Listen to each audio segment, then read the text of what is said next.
Well, I think we all know what we need to do next, right? Yep, I want to see what's in this cave.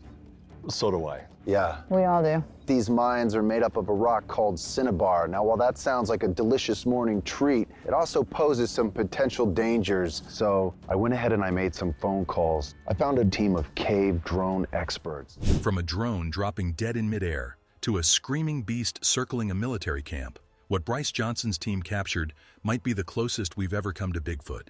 Into the forest. Deep in the rugged wilderness of Oregon, the Expedition Bigfoot crew was on another mission. This place isn't just trees and trails. It's remote, wild, and crawling with mystery. It's exactly the kind of area that fuels Bigfoot legends. Thick forests, rough terrain, and that eerie silence that makes your skin crawl. That's when they found it. An abandoned mineshaft. It looked like it hadn't been touched in decades. Too unstable for anyone to enter, but too tempting to ignore. So the team did what they do best. Send in the drone. This wasn't just any drone. It was loaded with high-end sensors, cameras, and piloted by someone who knew what they were doing. As it crept into the dark, tight passages of the shaft, everyone held their breath. Suddenly, there was a total blackout. The drone lost all connection, instantly. And that's not supposed to happen. At that range, the most they'd expect is a fuzzy video feed or maybe some frame drops. Instead, there was a full signal loss. The drone's HD video feed, its live view FPV, and even its control system all gone at once. The pilot was stunned. I would have had warning signs of some kind, but that was all instantaneous. Yeah, I'm not the expert in this anomalous area. I mean, if you've been having some weird behaviors. In all her experience, this had never happened before. The drone was built to handle tough conditions. It had flown through all sorts of terrain. This wasn't normal. Something interfered with it, and it wasn't just the terrain. To the drone experts, there were only two possible explanations: intense wind or a shift in gravity. But they felt nothing. It was as if something didn't want them seeing what was inside. With no way to recover the drone signal, the crew moved to the other side of the ridge. They suspected the mine tunneled straight through and thought maybe they could reach the drone from the opposite end. At first, there was nothing, but then they made a connection. Only, this wasn't just one tunnel. The cave split, one tunnel going through, and another veering off west. That part wasn't on any map. Driven by curiosity and a hunch, the drone pilot took a risk and guided the drone into the unexplored western path. And then it got weird. What they saw would haunt them forever. As the drone flew deeper into the tunnel, it picked up something no one expected. Green plants, thick green foliage, hundreds of feet underground. That shouldn't be possible with nothing natural to help them grow. Team member Maria immediately pointed out, those plants didn't grow there. Something brought them in, maybe for nesting, maybe for bedding, but something carried them deep inside that shaft. And they weren't done yet. I think I got it all back now, so let's keep going. All right, we're arming. Wait, there's another opening. Looks like two tunnels in there. Holy cow, that's wild. The drone flew even further, reaching yet another tunnel branching south. Russell, one of the team members, looked at the footage and made a chilling observation. This wasn't just a mine. It could be a full-blown underground network, a system of tunnels that something could use to move in and out without anyone ever knowing. If something really was hiding in those mines, it wasn't just elusive, it was a master of camouflage. That's what the Expedition Bigfoot crew started to believe as they pushed the drone toward a newly found tunnel, hoping it would lead them to something big. But just as they were getting somewhere, everything changed again. After yet another round of bizarre connection issues, same as before, the drone pilot made the call. She didn't want to risk flying the drone any deeper. Something was clearly interfering, and it wasn't worth losing all of their gear to a total blackout. To Bryce Johnson, that decision stung. He knew that deep inside that cave, there might have been real answers, evidence, proof, maybe even eyes on whatever was hiding down there. Not knowing how far the tunnel stretched or what else was inside left him with a feeling of unfinished business. Still, even in disappointment, they made a wild discovery. While the pilot was packing up her drone, she noticed something strange. Hair samples and footage.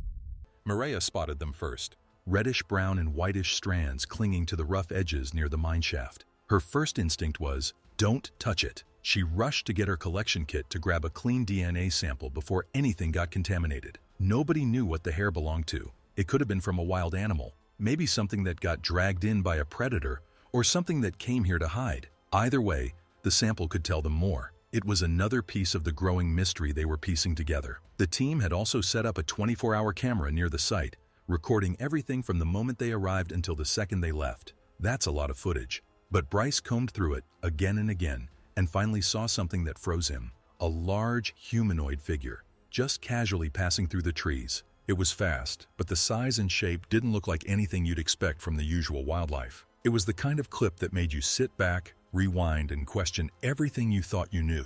And it wasn't the first time this had happened. Russell's close encounter. During a separate expedition, Russell was scanning the forest with his camera. He spotted something in the distance. At first, he thought it was a bear. That would have made sense. Bears are common in the area, and the creature had thick, blackish-brown fur. But then it did something bears don't normally do.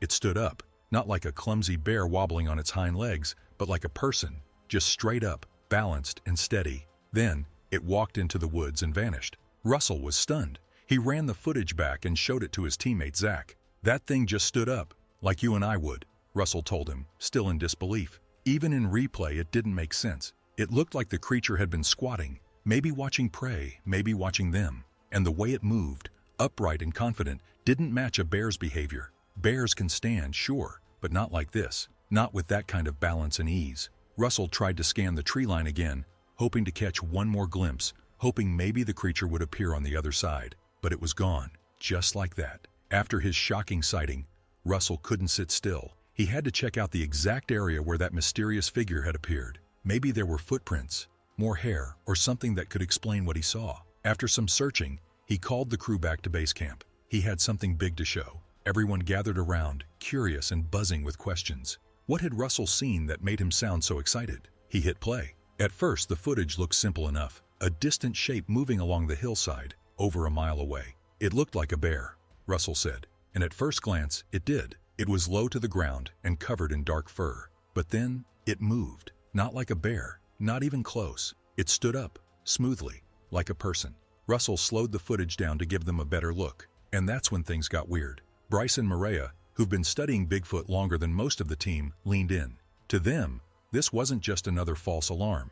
That creature moved too human-like. It was tall, hairy, and walking upright like it had no problem balancing on two legs. Mireya, the team's sharp-eyed scientist, had her own take. What really caught her attention was the creature's head. It wasn't stiff like an animal's. It moved vertically, looking around in a very deliberate, aware way. That kind of movement was not something a bear does, not naturally at least. Based on everything they knew about the animals in the area, there wasn't anything else that fit. To Mireya, it seemed like Russell might have actually captured something truly valuable, something they could finally use in their Bigfoot research.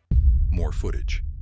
But the story didn't stop there. Another team of researchers had received strange footage from a man named John. He had been out in the mountains near the Wasatch Front, an area already tied to multiple Bigfoot sightings. This time, he claimed to have caught something that would blow the case wide open. John and his friends had been filming from a valley sitting at about 4,200 feet. They were using a spotting telescope to look up at a peak nearly 9,000 feet high. That's almost a mile straight up. And what they saw was moving. At first, they just saw a dark figure crossing the mountain ridge, but then it started climbing, fast, straight up the snowy slope. They had to press their camera lens right up to the telescope's viewfinder, zooming in over 3 miles just to keep up with it. The creature was running with ease through snow that was nearly 90 inches deep. That's over 7 feet of snow. And it wasn't just moving, it was sprinting like the snow didn't even matter. No struggle, no slipping, just raw speed and power, uphill through snow that would stop most people in their tracks. The footage was sent to the researchers. Everyone knew the internet is full of fakes and hoaxes, so they were cautious. But once they zoomed in and started analyzing frame by frame, things got serious. There it was, clear as day. A large bipedal creature running on 2 legs across a snowy ridge. At one point, it even paused for a moment before bolting again across the slope. The more they watched, the less it made sense. For anything to move like that, in that depth of snow, it had to be massive, tall enough for its legs to lift out of the snow, and strong enough to power through it with no resistance. The researchers were floored. It didn't just look big, it looked impossible. The researchers knew the mountain footage was strange, but they wanted to prove just how impossible it would be for a person to move like that in such deep snow. So to test it, they headed to Hardscrabble Creek, near the foothills east of Francis Peak. There was 18 inches of snow on the ground. One of their team members, Sky, who stood 6 feet tall and was physically strong, tried walking through it. He struggled just to take a few steps. Running was out of the question. If the creature they caught on camera was real, it had to be way taller than Sky and way stronger too. The snow on the mountain had been about 5 times deeper. That fact alone left the team stunned. Even after this test, more questions followed. People started asking the same thing. If this creature was running through the snow, shouldn't it have left tracks? To find out, some suggested sending a drone to scan the area where the creature was seen. But it wasn't a drone that found the answer. It was a helicopter pilot. After watching the footage and getting curious, he decided to fly over the same ridge. And there they were. Tracks. Big, deep tracks that lined up with the creature's movement. The only problem was the strong winds. They were slowly wiping the prints away. The tracks were real, but the evidence was disappearing by the minute. Even then, it was clear something had moved through that snow, and whatever it was, it had left a clear trail. John, the man who captured the original footage, never said the creature was Bigfoot. He simply reported what he saw. Same with the tracks. Nobody could say for sure what made them, but still, the images were hard to ignore. The terrain was steep, the snow was deep, and something had charged up that mountain without hesitation. To the trained eyes of the researchers, these tracks felt familiar. In past Bigfoot investigations, one specific detail always stood out. The trackways often showed long, steady strides. The footprints were placed directly in front of one another, almost like the creature was walking a tightrope. That same pattern showed up here. Even if no one wanted to make the official claim, this new footage and the matching trackway brought up the same question again. What kind of creature could do this? And just when they thought the mystery couldn't go any deeper, a story from the military changed everything. Bigfoot in the field, a special ops encounter. Back in February 1994, deep in the icy wilderness of Alaska, a special operations team was on a covert mission. One of those team members was Miles. Their goal was simple: move into the area quietly, observe, and leave without anyone ever knowing they were there. But something unexpected forced them to turn back much sooner than planned. These weren't hikers or weekend adventurers. These were trained operatives, prepared for the worst. They had skis for deep snow, winter gear, military packs, and enough supplies to handle freezing temperatures. The team had started near Fairbanks, heading east past Eielson Air Force Base. Along the way, they faced some of the toughest terrain possible. Steep hills, swampy ground, and thick woods blocked their path again and again. Then, they reached a forest that looked far too dense. Miles decided they needed to assess whether they could pass through it or find another route. While pushing through the forest, Miles instructed 2 of his team members to switch to snowshoes and scout ahead. What they found wasn't part of any normal mission. They stumbled upon a series of large footprints in the snow. Each one was about 18 inches long and spaced 5 feet apart. That immediately got their attention. Miles pulled out a tape measure and took a closer look. These weren't random marks. The prints were deep, clean, and shaped well enough to study. Whatever made them had been moving smoothly, lifting its legs high out of the snow with every step. That level of stride and control pointed to something tall, really tall. To compare, one of the soldiers tried to walk through the same snow without snowshoes. His legs instantly sank down to his knees. He couldn't even walk normally, let alone move like the creature that left those prints. Some of the team believed this might not be a normal animal. It could be something local to the area but rarely seen. Others were starting to think this wasn't natural at all. Excited and curious, they called in their expert tracker, a sergeant who had spent years studying footprints. He examined the tracks carefully. Each one showed toe shapes, real toe shapes. Based on the stride and size, he estimated the creature could be around 9 feet tall and anywhere between 500 and 700 pounds. Even if that was just a rough guess, those numbers were beyond anything they had seen in the wild. The team decided to keep tracking it. The prints moved along ridges and through thick forest, always avoiding open areas. That detail stood out. It was acting just like they did, staying hidden, using the terrain, never exposing itself unnecessarily. To the team, that level of awareness was impressive. But moving through that kind of snow wasn't easy. The cold made everything harder. They switched to skis and snowshoes to keep up, and followed the trail as far as they could. By the time night began to fall, they set up camp. They cooked, settled into their sleeping bags, and tried to get some rest. Everything was quiet. The breeze was light. The stars were out, and for a moment, the forest seemed completely still. Then around 4 in the morning, something strange happened. Miles woke up suddenly. He had heard something, a sound in the distance. It wasn't close, but it echoed across the trees and bounced off the snow. It was long, deep, and full of power. A howl, but not like a wolf, not even close. Wolves were common in that part of Alaska, and Miles had heard plenty before. But this one was different. It had a strange depth to it, more like a roar.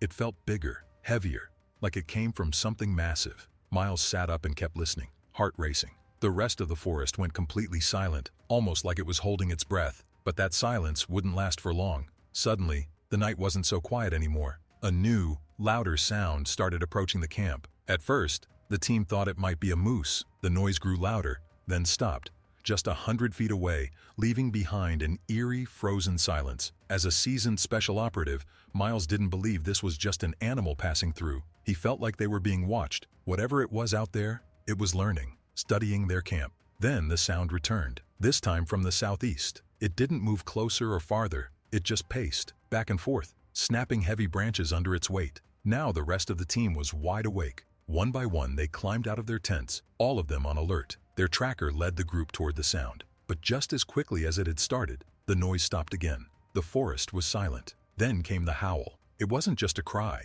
It was a scream that grew into a roar, echoing across the cold hills. The sound sent chills through every member of the team. What started as a routine training mission was turning into something they couldn't explain. Just when they thought it was over, another sound pierced the air. A clear, chilling scream rolled through the trees. The team immediately swept the forest with their flashlights, but there was nothing to see, just darkness, and they weren't exactly well armed. They had basic gear, no weapons, no backup. At that moment, they realized how exposed they were. The creature, whatever it was, seemed too clever to be random. It had stayed hidden, circled them, and made no mistake. Then, just before dawn, they heard a tree fall, loud and forceful. The sound of wood cracking echoed through the woods. That was enough. Miles ordered everyone to pack up. They would leave after sunrise, somewhere between 8:30 and 9 a.m. Before heading out, Miles and another soldier scanned the area one last time, and there it was, fresh footprints, another towering pine tree, freshly broken. The evidence was undeniable. Something had been near them. Miles knew this wasn't the kind of story you told back at base. The team agreed. No one would talk. Not because they were afraid of the truth, but because they didn't want rumors or distractions. To them, silence was a form of respect for the place they had entered. But something else stuck with Miles. After returning, he learned something strange from a survival expert named Anthony, who trained at the Fairchild Air Force Survival School in northeastern Washington. This government-issued training used topographic maps filled with useful details, like wildlife patterns and terrain. But one detail stood out. On the map, alongside the animals, was a drawing. A Sasquatch. That single image lit a spark in Miles. They weren't the first to see something. They weren't imagining it. And maybe, just maybe, someone in the government knew more than they were letting on. The truth nobody could unsee. Whatever left those prints moved with stealth. It avoided detection. It moved through snow with grace that no known animal could match. And that map? It raised more questions than answers. After Alaska, Miles and his team were changed. Their view of the wilderness and what might be out there was never the same again. Because in all their training, all their missions, nothing had prepared them for what they found on that icy trail. Do you think it was really Bigfoot, or could it be something even stranger we haven't discovered yet?